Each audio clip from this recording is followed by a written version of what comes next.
Good morning. Hey, Angel, where'd you go? Dude. He forgets what he's doing sometimes. I understand.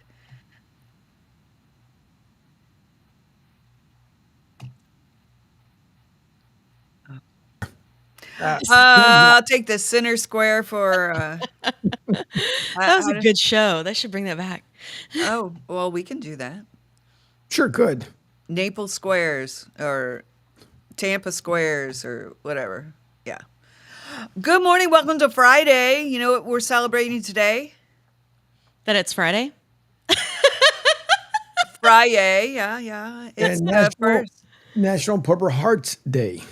Is it? Okay. Is it? Oh. Yep, First of the month too. New month. sure is.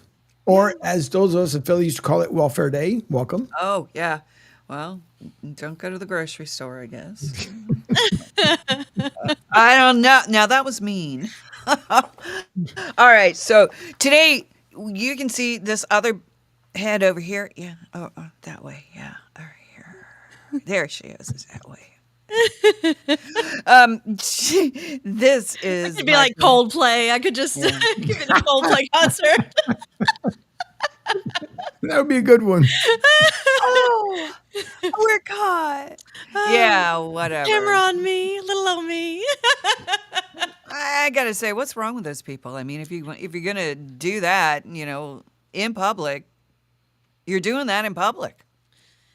I heard that his wife actually liked Coldplay, and that's the worst part for me. It's like you could have taken her somewhere, to some band that your wife didn't like, but you took her somewhere that your wife already liked, and now you've ruined that band for your wife forever. Like, really? So many Yeah. things wrong with these choices. Yeah, but you know what? Not mine. Yeah, not my choice. Not my Right. choice. I didn't walk in there willingly to watch a show and see people on a camera, but it was all planned too. You think? Um, a singer from Coldplay says that yeah, he planned it. Good for him. Okay. Yeah, he found out, I guess, and was asked to do it, so he did it. Wow, I hadn't heard that. Okay, clearly I need to spend a little more time on TikTok. Got it. No. Just yeah, make stuff up, Rebecca. You're a writer. What's I wrong am with that. you? And I play in the world of make believe all day long. Don't we all? Anybody with a brain does, you know? That is Okay, so that's the best way to bring you in here. Rebecca with one C. She is many more hats than I can even tell you. So let's just start from the beginning. Oh, Hi, gosh. Rebecca. Well, my dad looked at my mom with a special twinkle in his eye. Kidding. I started life on a farm. Wait. Now everybody's got to know because you said it. I did. She's from the South. I am. So you don't know what those genes are, I am. do you? That is true. Oh! Actually, in my family, I can tell you on my mom's side, all the way back to the 1400s in Scotland. Now, my daddy's side is a little bit more colorful. Muddled? That's Yeah. the storyteller side of the family. So, I think they started in France. That's as far back as daddy could go, but they're mountain people from West Virginia. So, storytellers. I didn't have a hope, right? Scotland and West Virginia storytellers. I was always going to be in this business. Right. Okay, so beyond the daddy sparkle here, what happened next? So I started life on the family farm that my family had in Tennessee since 1834. That was where I memorized my first short story when I was 4 years old. It was Benji Goes to School. And then I wrote my first one when I was 8 about a magic cornstalk because you're supposed to write about what you know, and I knew corn. So that's what I wrote. And then in high school, I had a teacher say to me that I should grow up and be a writer. And I said, okay, well, how does one even do that? And she said, you need to take as many jobs as you can until you're 25 years old. And at 25, you have to pick a career or you're going to look a little flighty on your resume. But that way you'll have something to write about. And I said, okay. And so I went to school to the University of Tennessee at Martin. I double majored, and I never held less than 2 jobs. At one point, I had 4 jobs while I was taking an overload of classes because I was a double major, but I was a scholarship kid. So I had 4 years, and that was it. You had to be done. So I had to take overloads of classes to finish the double major in time. So I didn't sleep much, which means I didn't write much because my creativity was so tired. Yeah. Then when I got out, I started writing, and I was first published by Multnomah Waterbrook Publishing in a book called Stories from a Soldier's Heart. My brother-in-law was deploying to Iraq. I think that was the first time or the second time. He went 3 times. So I was with the family on deployment day at the base, and it just so moved me and awakened me to write about it and to make sure this was documented for the family that I went home and wrote something, and then that ended up appearing in our local paper, and that ended up getting picked up by Multnomah Waterbrook in their anthology, Stories from a Soldier's Heart. And then my first actual role in the business happened about a year after that. I became the launch publicist for the fiction division of Thomas Nelson Publishers, which is part of HarperCollins. It's a Big 10 publisher in the world. And I've just been in the entertainment business ever since. It's fun here, isn't it? Oh, it's such a good time. It's such a good time. I was only in publishing for several years, but then I left Nelson and I opened my own PR firm, my own literary PR firm. It's called Glass Road, and I got asked to serve on a panel at a film conference. And I said, well, I don't do films, I only do books. And the head of the panel, who was Kevin Tucker, he owns Collide Creative in Nashville, he said, well, PR, I was a publicist, and he said, PR, story-driven PR is kind of the same regardless of what the product is, of what the mechanism, the vehicle that's bringing the story to the public. So if you could just come share your principles of how you go about story-driven PR, I think that could really be helpful on this panel. And it was on that panel that I met the man who became my business partner for 2.5 years, who is Emmy-winning director Steve Feldman, who did Sesame Street and Barney and Dr. Seuss and all of this. Nice. And he taught me film and TV. So that's how I spent 6 years in film and television before I started 1C. Mm-hmm. Oh, wow. That's really interesting. It's been a fun journey so far. I'd say so. Okay, so then what was next? So Steve and I went into business together and had our offices in downtown Nashville for those 2.5 years, something like that. And then he decided he just wanted to go back to directing. He didn't want to be a part of like owning a company because of all the business headaches that come as a result of that. So he went back to full-time directing, and we had fulfilled our promises to each other in that I had told him, I will teach you how publishing works and you're going to teach me how TV and film work.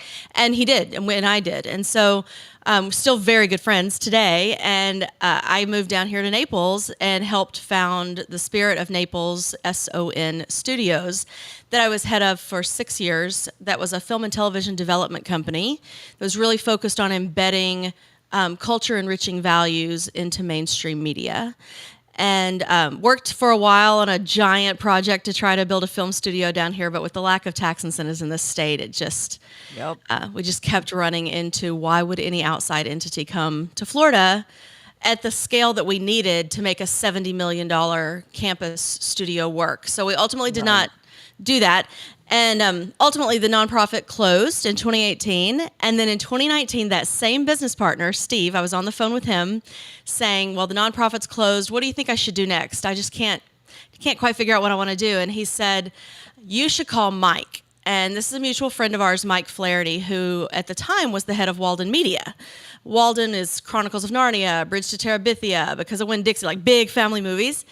And he said, you should ask what Mike is doing because he just left Walden. And I was like, why did he leave Walden? Is there tea? Is there a scandal? Like, why would you leave at the top of your game? And so I called him, and Mike said, I'm getting into podcasting.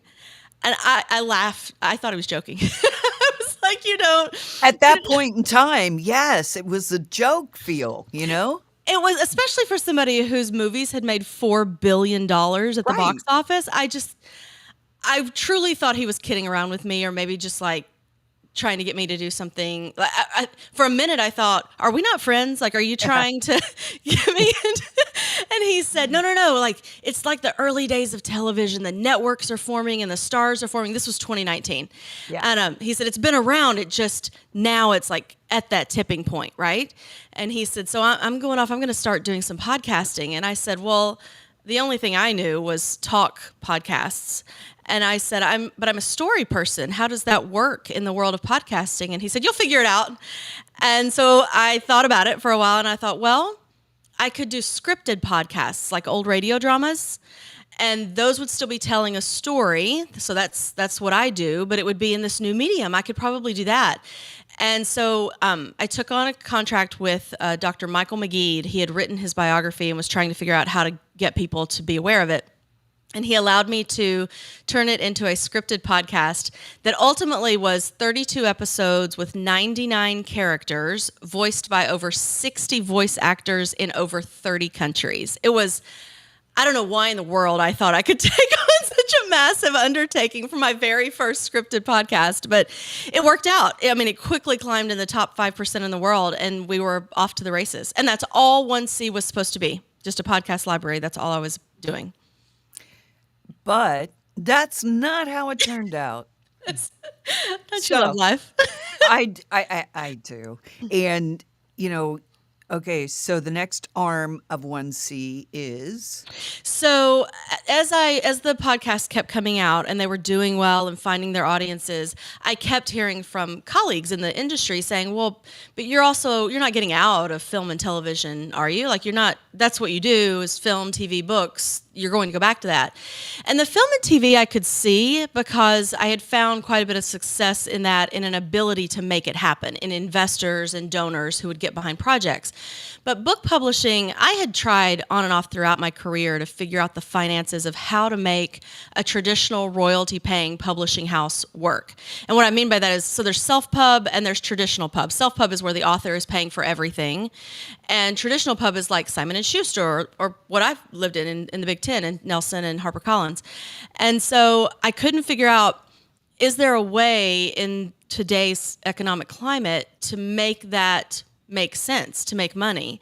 And every time I did the spreadsheets, which I hate anyway, little numbers in little boxes give me hives. But I had literally spent years on this and just couldn't. It was taking 7 years to get to profitability on the spreadsheet, and I have ADHD. So I was like, I'm just not going to do something for 7 years.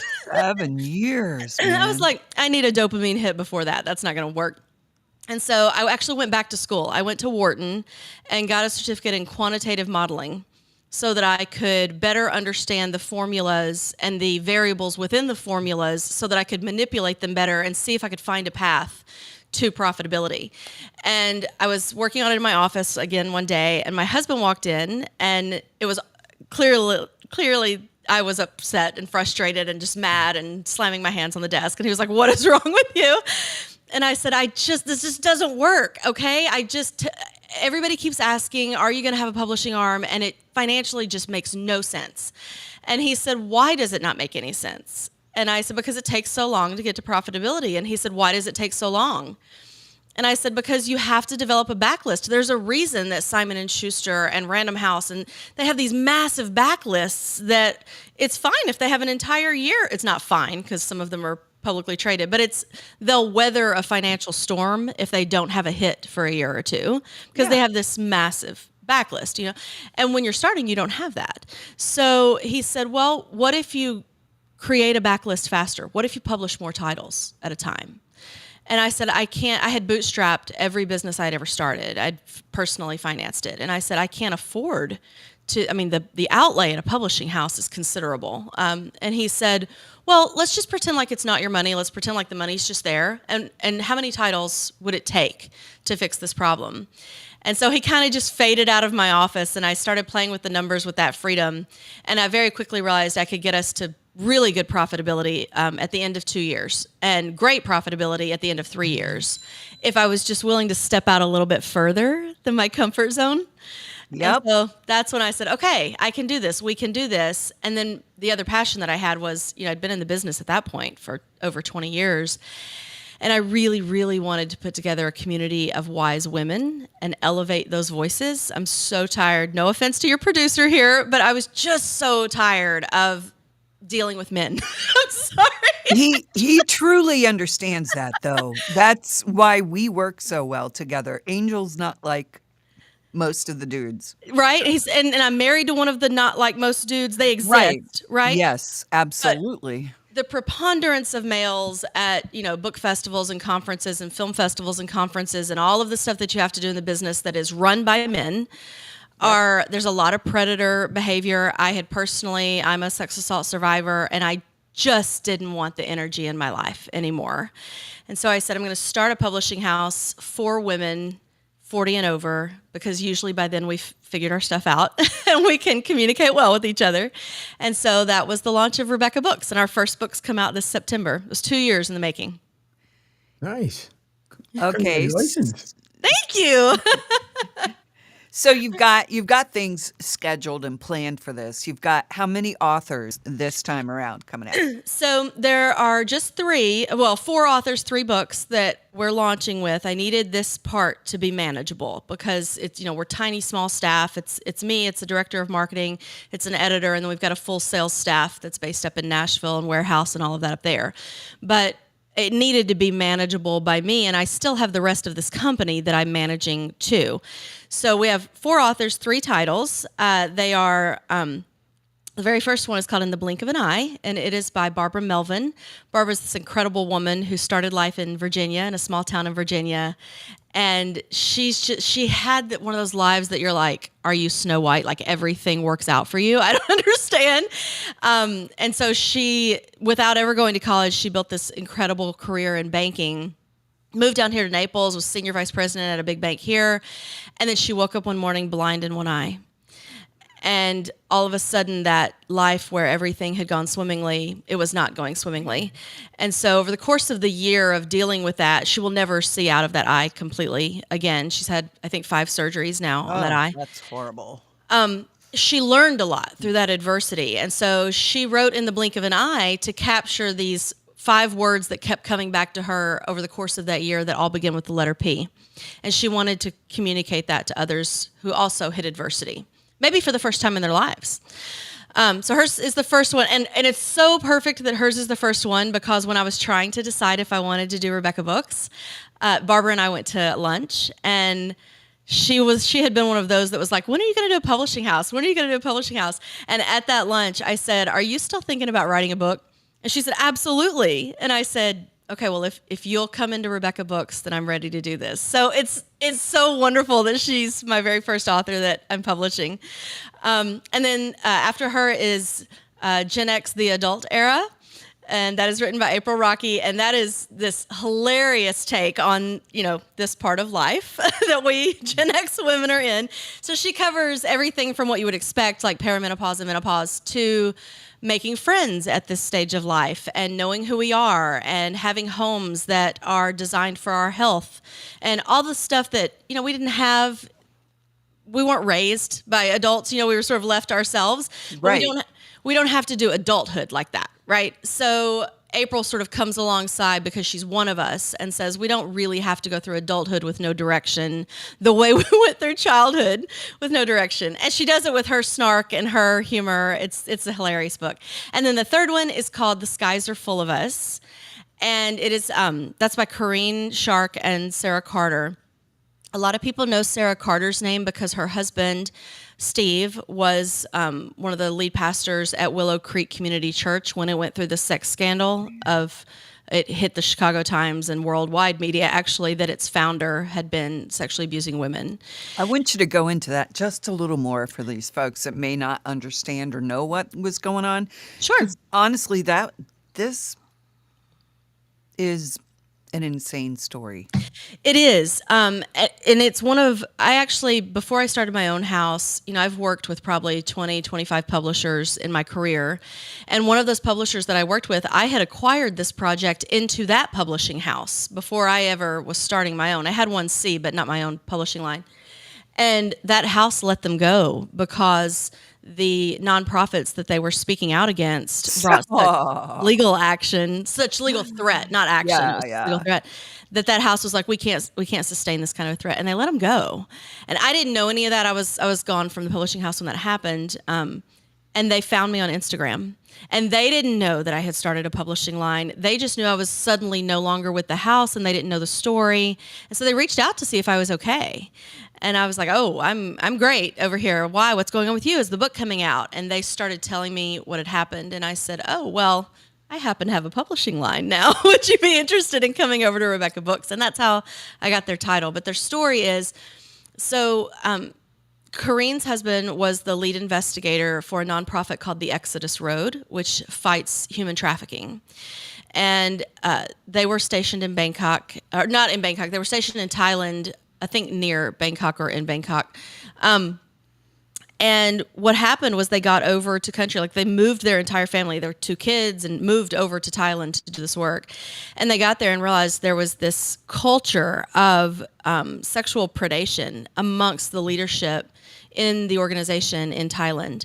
And it came through in things like there would be sexual jokes and innuendo made about her as the lead investigator's wife, made about one of the men talked about how he needed to put a bag over a woman's head in a hotel so he wouldn't have to look at her while he sexually assaulted her.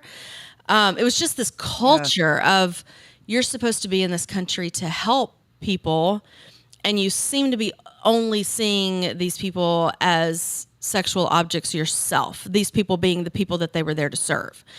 And so Corrine and her husband just kept trying to fight that within the organization. And then they reported back to the headquarters here in the U.S., which is in Colorado, about what was going on. And, as happens in organizations, when you blow a whistle, they circled the ranks and they circled the wagons and were like, well, then get out.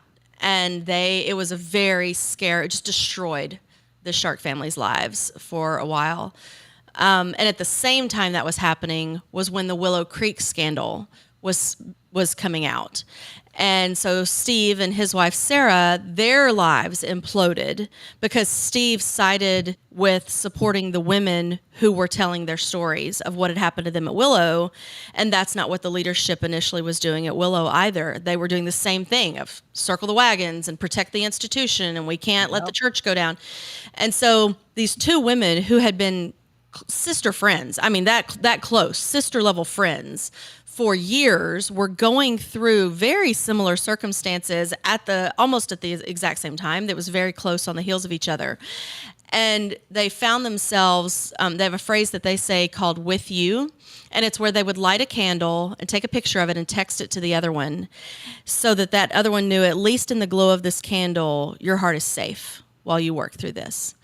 And it got them through that idea of, there's somebody else in the world who knows what I'm going through and is with me. I'm not crazy. I'm going to get through this. And they both ended up going out to the desert and having incredible spiritual awakenings.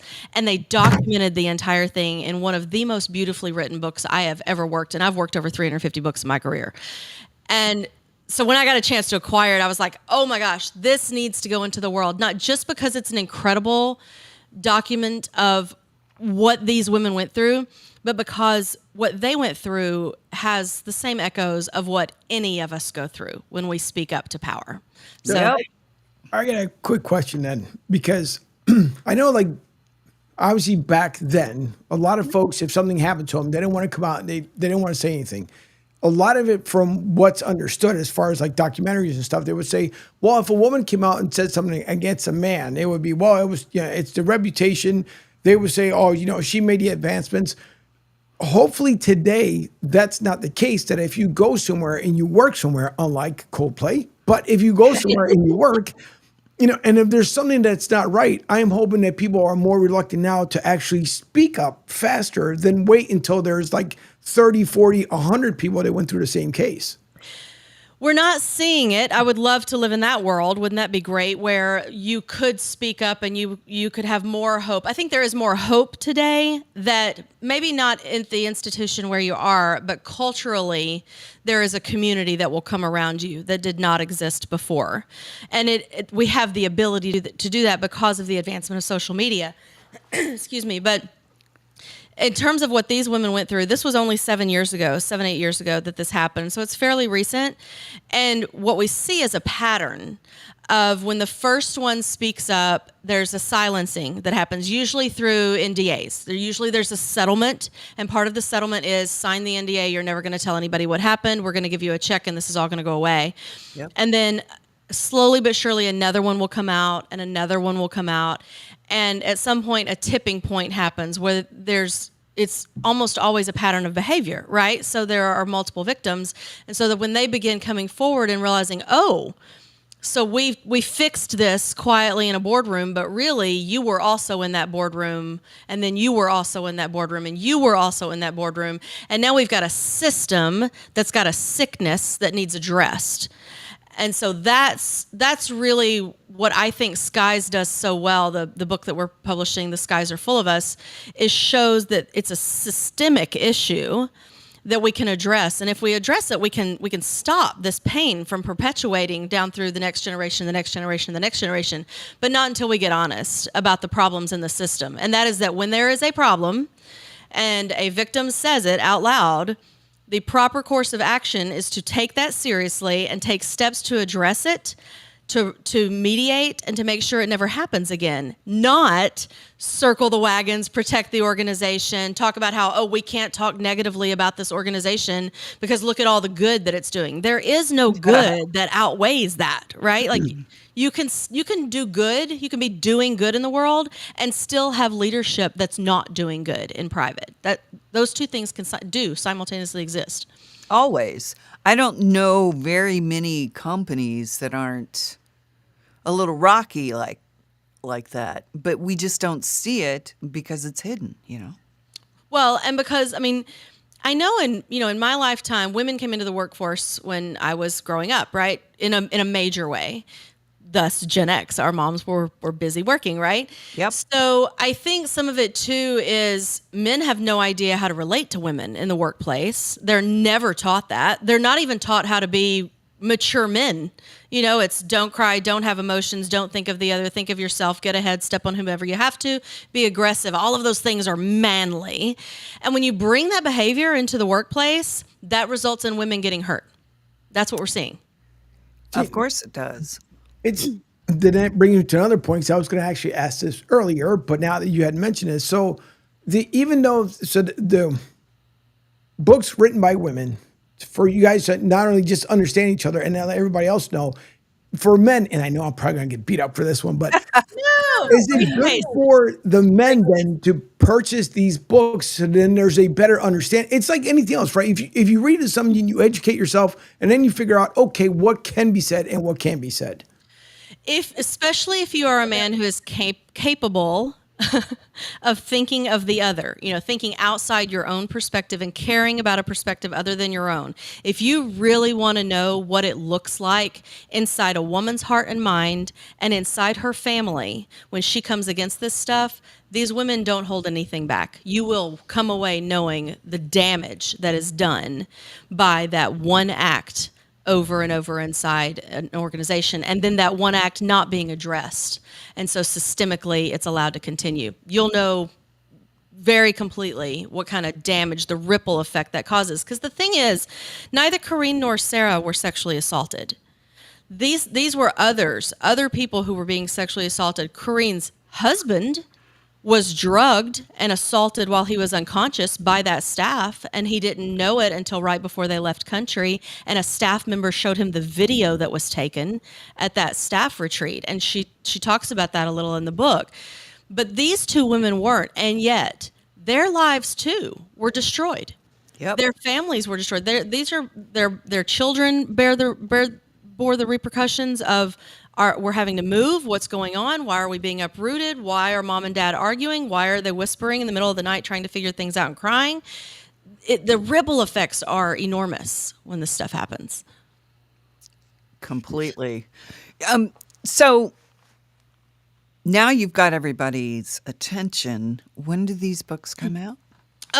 Let's see. So we actually had to change the release date of Skies. It was supposed to come out in September, and because of a thing at the printer, we had to move it to October. So I know that it's October 21. It's okay. October 21, it comes out. October 7th, And September 23rd is Blink, October 7th is Gen X, and October 21 is Skies. And you can see them all on RebecaBooks.com. Just remember, my Rebecca only has one C, so you have to spell it right, and you'll get there.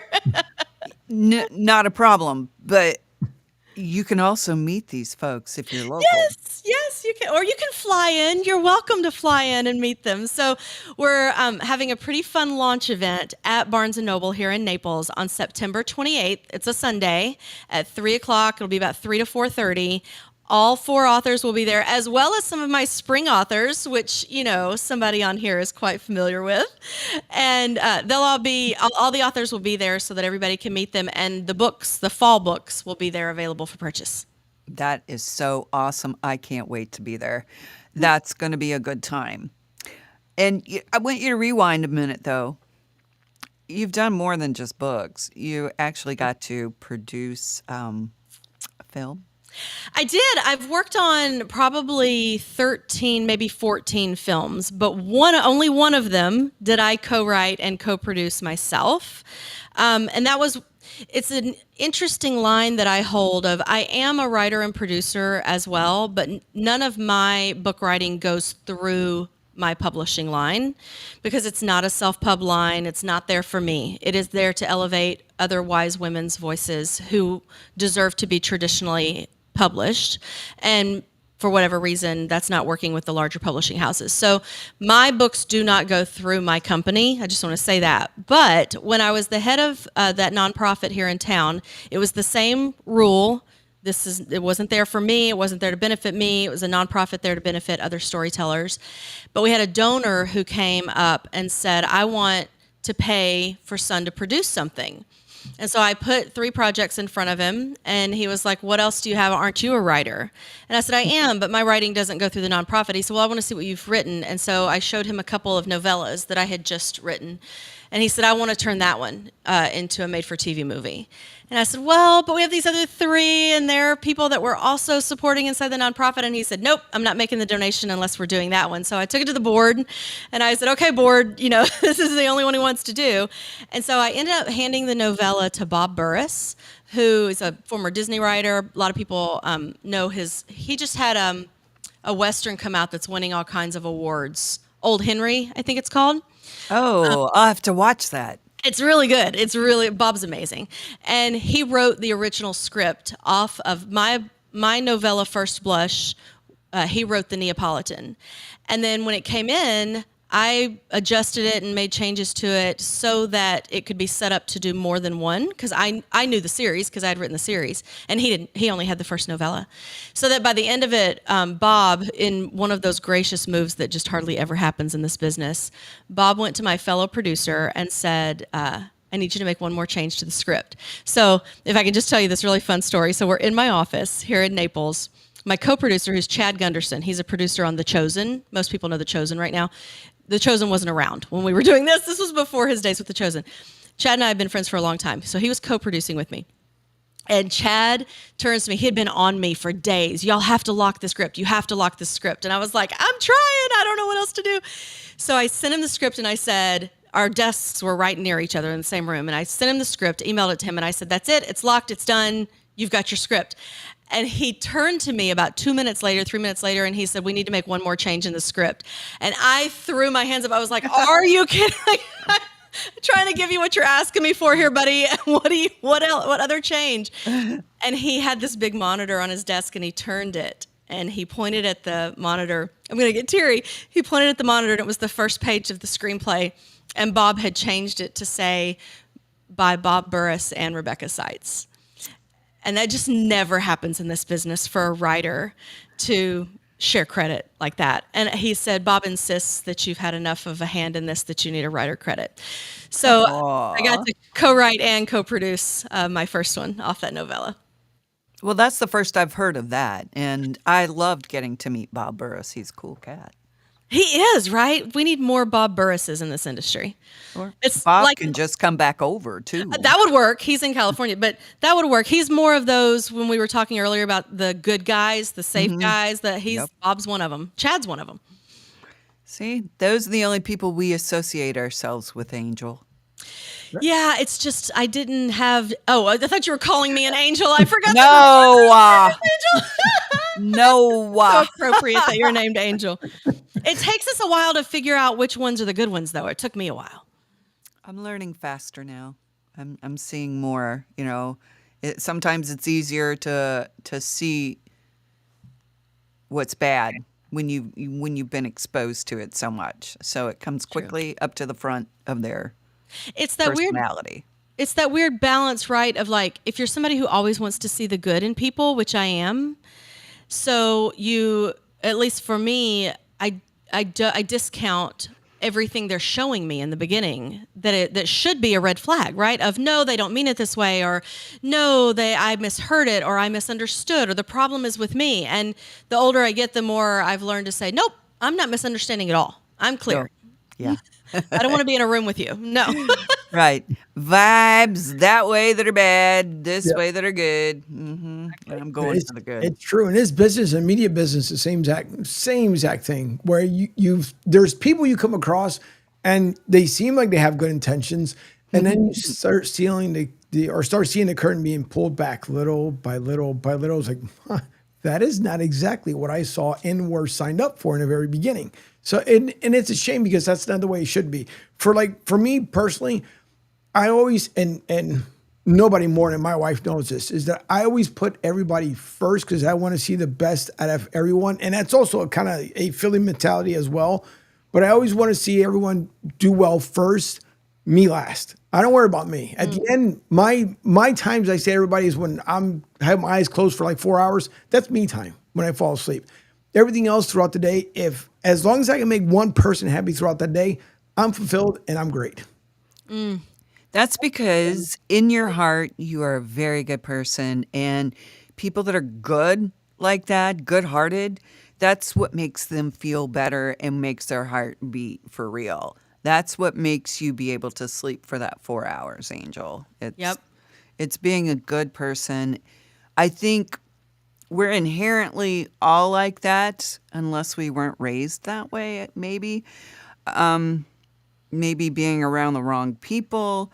But I've always felt like the reason I was here is to help other people, not to be any other way. I just wouldn't be comfortable. Yeah, I've always had that mentality of it should be better than it was when I got here when I leave. Yeah. I should leave it all better. Yeah. I should get in, figure out what's going on and go, okay, how do I get that even further down the journey? It's that whole arc of justice, is long, but it does bend toward justice. That's where we go. I think for me, being somebody who always wants the best for the other first, a lesson I'm still learning, I'm 47, so I'm still learning this, is our personality is exactly the one that will just get chewed up and spit out over and over and over in this business. And I know because mine did, of people just taking advantage, going, oh, she's got talent, she's got skills, she's got access to resources. Let me just go over there and glom onto that. And me wanting to believe the best in everybody, I'm like, oh, absolutely, the tent is big. Come under the tent. Let's work together. And then you get beat up or used or all the things that I've dealt with in this business. And so you also have to hone that discernment of when somebody comes into the tent going, do we have the same mentality? Are you here with the idea of trying to leave things better as well? Or are you just here for you? And I'm still learning to make that judgment call very quickly, because when you let somebody into that community who really is only there to serve themselves, it hurts everybody else in the community. The damage, it's like what Sarah and Corinne dealt with. The ripple effects are huge. And when you're the head of a company, so you're the one who's letting people in the door, I feel that weight and that responsibility every single minute that I sit at this desk. When I'm thinking of acquiring somebody or letting somebody on a project, it really goes through the filter of, okay, but how do you work with the team? Are you here for everybody else too, or just for yourself? And that is just, to me, it's a skill I wasn't really born with. It's one that I'm having to figure out as I go, and I've had to figure out. And unfortunately, I've had to learn the hard way, with scars to my body and scars to my psyche and things like that, of encountering that kind of person personally over and over and over, so that I can begin to say, oh, that's how you approach at first. That's what you sound like. Those are the sentences you say. Now I can pick it out early on. What's frustrating now is I see, like, I'll have friends who are doing projects outside of 1C or things like that, and they'll tell me about it, and I'm like, oh, that's amazing, your world's expanding, and then they'll tell me what their new partners say, and I'm like, oh no, that's one of those sentences, you don't want to do that, you don't want to do that. So now it's learning how do you communicate once you've picked up that discernment to someone else so they can have it too for themselves. It's such a trip. Sometimes they have to learn it on their own, just like you did. Yeah. Because the lesson won't stick if you just teach somebody or tell somebody this is what your problem is. I had to learn that the hard way. You can't fix everybody. They got to fix themselves. And isn't that hard when you're like, you so care about the person and you can see that train going off the tracks in about a week, 2 weeks, and you're like, there's nothing. It's just I'll be here with Band-Aids and a glass of wine when it goes off the track. Yeah. I mean, hug time, So let's see. You did the movie. I did, yes. And then what happened? Well, then when I started 1C, so we started the podcasts, and so let's say I formed the company on Friday the 13th, December 13th, 2019. That's when the state made us official. And then our first podcast came out in May of that next year. That was Making the Cut. And then got into film and TV development like I had been before. We have several of those projects inside 1C that are still in development because, film and TV takes years. Everything I work on just about is a long game, which is funny because I'm the most impatient person on the planet. But everything here is a long game. You have to learn to find that joy in the making, not in having the end result. Having the end result is amazing. But it's also amazing getting to the end result of working with storytellers and fleshing out that story and how should this be told and packaged and that sort of thing. So that's what I've been busy doing. And so I've had the company now for 5.5 years. I started, again, it was just going to be a podcast library I built and sold. That was the plan. Now it's more a multimedia company that I'm building, and hopefully one day, eventually, we'll sell it to a bigger person with even more outreach than we are capable of right now. But for now, we're just in our place of building our library of film, television, books, and podcasts. In the books, I will say, so Rebeca, we have 2 other imprints that'll be launching in a couple of years. But right now, we only have Rebeca Books, and that is for women writers who are 40 and over, writing business, romance, and women's fiction about women 40 and over. So it's not that our audience is only women 40 and over.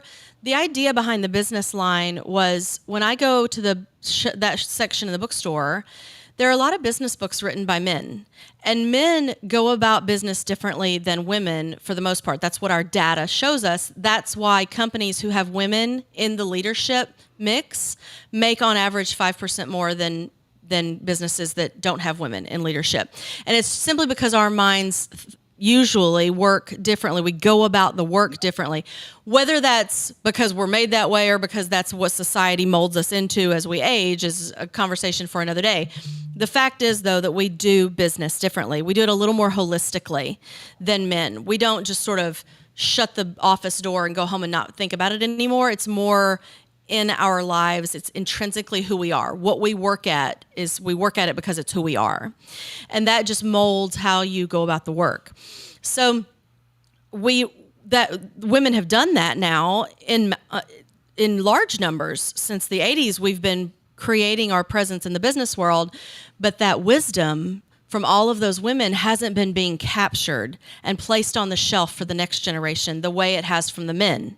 And so as a female entrepreneur who's currently on my 4th business, I craved that kind of wisdom. Yes, I want the wisdom from the men too. There's a lot to learn. But I also wanted to know, how are you doing this while you're raising kids? How are you doing this when you truly care about every team member and their lives too? And you want this work to incorporate into their lives in a way that's not disruptive. How do you go about creating teams and communities? And these are things that typically men don't think about, but it is what we do. And so I said, we have a dearth. We have a problem. We have a problem here of women wisdom is missing from the business bookshelves. So our business books are written by women 40 and over, but really they're for those women in their 20s and 30s who are coming up and trying to figure out how to do this. They shouldn't have to start from scratch. I certainly started from scratch, and they shouldn't have to. Yeah, we should share what we do learn with them, and that way we can all evolve. Mm-hmm. Okay, so next up for you, Rebecca. Oh gosh, well, at some point I will sleep, and then I will. No. So our first 3 titles release this fall. Then our next 3 titles release in the spring. We have Change in My Pocket, which comes out in January, from Sherry Moxley. She's a financial advisor. She's a Forbes #2 financial advisor. This amazing, what that woman knows in her brain about how to manage finances and wealth astounds me. She says things, and I just look at her and go, I have no idea what you just said to me. I'm going to need you to dumb that down. Thanks. She's just so good at what she does. And so she wrote a book for women our age who are facing changes. This is usually when we're facing big changes in life. And she wrote a book about how to navigate that change. That comes out in January. And then in April and May, we have 2 novels. One of those, of course, is by the incredible Sheila Book. That was inspired. I can tell you all about your book if you want me to. Yeah. Well, I'll tell you what I love about your book, aside from the fact that it's your voice. Like, your writing is so your voice, which is, anybody who listens to your show knows you're just lovable. But I love Not that always. the story. Even when you're not, you are, though, right? Like, you're.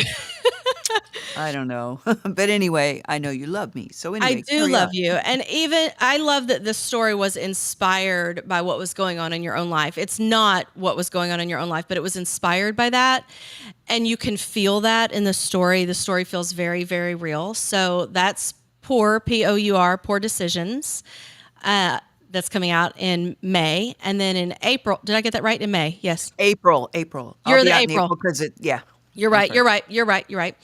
And then in May is Swing State, and that is by Lorian Papa. Most people know Lorian's cousin, Tom Papa. He's a comedian. You can see his Netflix specials.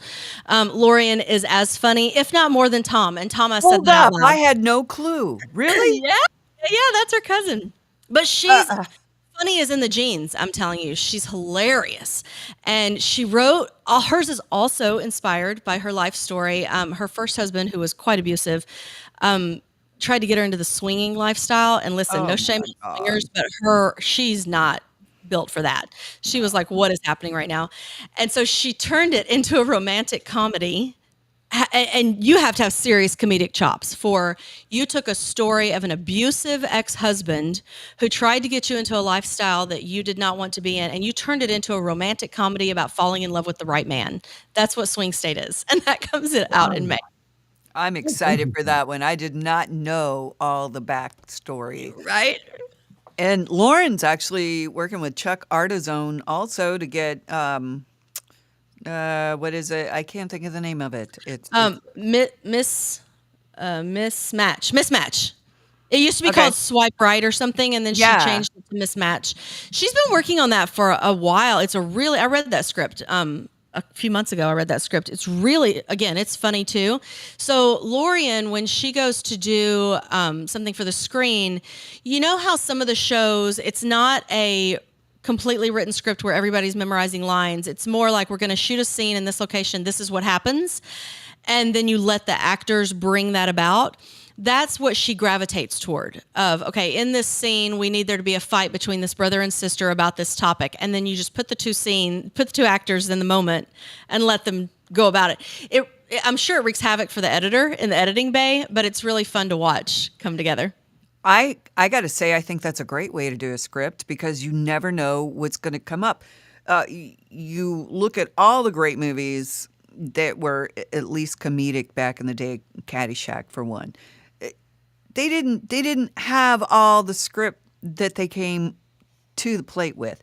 It was improvised, and sometimes those are the best jokes. So. And it serves her, she's an actress, and it serves her acting ability well because she can do that on the fly. She can find the moment and the word and the timing to deliver that laugh. Again, comedy just must run in their genes or something, because she can do it. The challenge is always pairing her with others who can do it in the scene, right? We had this one actor when we shot the Neapolitan who had that ability, but the Neapolitan was fully scripted. And so there was this one scene, we were shooting it at a friend of mine's house here in Naples. Hi, Brenda. And she has this beautiful big home in Pine Ridge Estates. And I had told her we would be done shooting by, I think, 11 p.m. or something like that. And we were still shooting at 2 a.m. because this actor would not deliver the line as it was written. He was, and it wasn't that his ad-libbing wasn't good. We were cracking up like crazy on set, listening to all the different ways he played this scene. I just finally at one point got up and walked over to my director and I said, hey, can I just get one, like it's on the page? Because we have to wrap. This poor woman needs her home back. So time and place, right? Time and place. But when they have that ability, actors are so fun to watch when they can do that. I enjoyed being on scene for some of that too. It's fun to watch the behind the scenes of what goes on. I mean, if you've never gotten to experience that, it is ethereal, I guess you could say, because later you get to see what came of it. Mm-hmm. And you get to experience seeing everybody watching this scene go down, and it's just different when you're standing behind everybody watching all of that. It's so cool. I've always enjoyed bringing investors to set for that reason, because everybody, I think, comes to it, or the investors I've worked with and the donors I've worked with, they have an idea before they ever come to set of what it's like to make a movie or to make a TV series. And then they come to set and they realize it's quite tedious, and a lot of it is very boring. A lot of it is hurry up and wait. And then it's shooting the same scene sometimes 13, 14, 15, 16, 17,000 times to get it just right. And that some people just are done. Like I've brought investors to set who after the third or fourth take, after one scene, they're like, okay, I've seen enough. Thank you. Appreciate that. Send it to me when it's done. And others they're just enamored with the whole process, like I am, of just, it's so fun to not only see the different ways. Well, I'll say this. The first time that I even was on set for something that I had written, and I watched my characters walk off a page and be real people in front of me, it was the most euphoric, amazing, humbling moment as a creative that I've probably ever had in my career, of like, oh my goodness, that person only existed in my brain until this moment. And now that person exists for all these other people to meet. Right. Yeah. Because this actor was able to do this. And then there's the energy that happens between the writer and the director and the actor and the producers, where it's never going to be exactly what was in the writer's mind. So you learn which parts to hold tight to and which parts to hold loosely to. And that's a whole other skill that you have to develop as a writer, of what really matters here. Does it really matter if they say the word that way or they turn in that way? Is that central to the character? That's a whole learning process too, but it's amazing to live through it as a writer. It sounds almost like raising kids in a sense, because, you got to be choosy about what you want to be against, because you don't want to take away anything that's good, but you got to figure out what's needed and what's not needed. Yep. I ran into that. So I have two kids. Mine are 16 and 20 now. And I raised my kids. It felt early on. I grew up in a very rules-based environment. These are the things you do and don't do to be good and bad. And when I had kids, which I never thought I'd be able to do, and was shocked beyond belief that I had two of them. I had 4 miscarriages. So I have 2 here on this planet with me. And I decided early on, if I can teach you, number 1, to care about right and wrong, and number 2, to discern right and wrong, then I don't have to give you a bunch of rules. You'll be able to make wise decisions even when I'm not in the room.